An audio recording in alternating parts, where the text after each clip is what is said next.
প্রাচীন সীমানা পিলারের দাম কোটি টাকা হয়ে থাকে কেন? পিলে চমকানো সত্যটি জেনে নিন।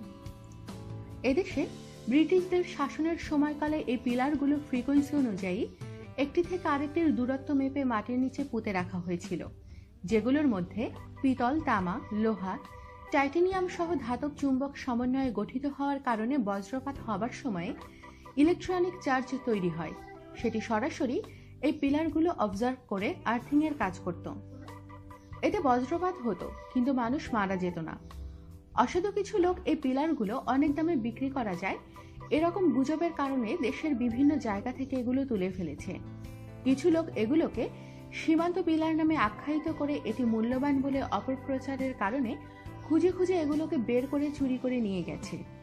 ইন্ডিয়া বাংলাদেশ সীমান্ত এলাকাতে প্রাথমিকভাবে কিছু পাওয়ার কারণে একে সীমান্ত পিলারও বলা শুরু হয়। আর এর মধ্যে থাকা তামা, পিতল, টাইটেনিয়াম জাতীয় ধাতবের সমন্বয়ে তৈরি বিদ্যুৎ পরিবাহী পিলারগুলো মহামূল্যবান বলে অপপ্রচারের ফলে এসব পিলার চুরি হতে থাকে।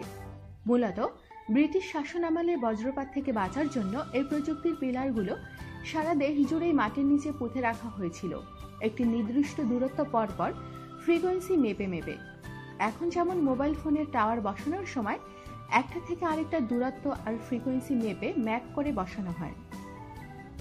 আমাদের গ্রামের নাম ধুবরিয়া, টাঙ্গাইল জেলার নাগরপুর থানায়। আমি আমার বয়সে আগে কখনো শুনিনি বজ্রপাতে আমাদের গ্রামে তেমন কেউ মারা গেছে, যেটি এখন এতটা বেড়ে গেছে যে মানুষ রীতিমতো চিন্তায় পড়ে গেছে বজ্রপাতে মৃত্যুর সংখ্যা দেখে। আমাদের গ্রামে গত ৬-৭ বছর আগে এরকম ৩টি পিলারের খোঁজ পাওয়া গিয়েছিল। পরে এগুলো সেখান থেকে কে বা কারা চুরি করে নিয়ে যায়। শেষের পিলারটি চুরি হয় ২ বছর আগে। এরপর থেকে শুধুমাত্র থানা এরিয়াতে বজ্রপাতে মারা যাওয়ার সংখ্যা ১১ জন। আমাদের গ্রামের আছে ৪ জন এই বছরে। এখন সবাই বুঝতে পারছে কেন ব্রিটিশ আমলে এগুলো একটি নির্দিষ্ট দূরত্বে মাটির নিচে পুঁতে রাখা হয়েছিল। এগুলো চুরি হবার পর সবাই বুঝতে পারছে কি সর্বনাশ হয়ে গেছে এগুলো তুলে ফেলার কারণে। এরকম আরো একটি মিথ্যে প্রোপাগান্ডা হচ্ছে তক্ষক নিয়ে। তক্ষক বড় সাইজের ধরতে পারলে সেটাকে নাকি অনেক টাকায় বিক্রি করা যায়। মানুষ তক্ষক ধরে ধরে নিধন করে চলছে।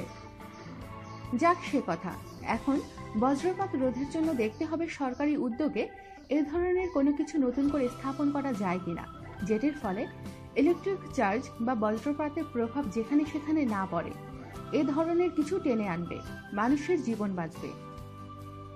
আমাদের সাথেই থাকুন আর সাবস্ক্রাইব করুন।